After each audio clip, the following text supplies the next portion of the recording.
Visualization can be tricky, right? You've probably heard people say, just imagine the end result.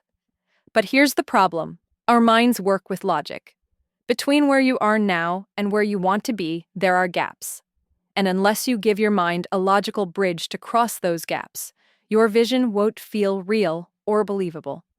That's why it's so important to lay out the steps. Even if things don't go exactly as planned, your mind needs a roadmap. Let's use a simple example. You want to eat fresh figs from your garden, but you don't have a fig tree yet. Here's a logical 4-step breakdown. 1.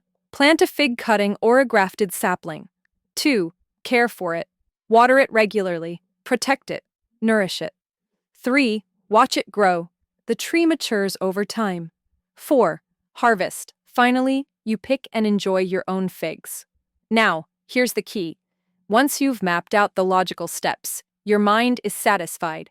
It now believes that your goal is possible. That's when you shift your focus to the final step, harvesting and enjoying your figs. You don't need to obsess over the how. Life may surprise you. Maybe the tree grows faster than expected. Maybe a neighbor, hearing about your love for figs, brings you fresh ones while you wait for your own tree to mature. The point is this: create a believable path, identify the steps, then focus only on the end result, and let life work out the details. Trust that what you want is on its way, possibly in ways more miraculous than you imagined. If this message resonated with you, like, share, and subscribe for more inspiring content like this.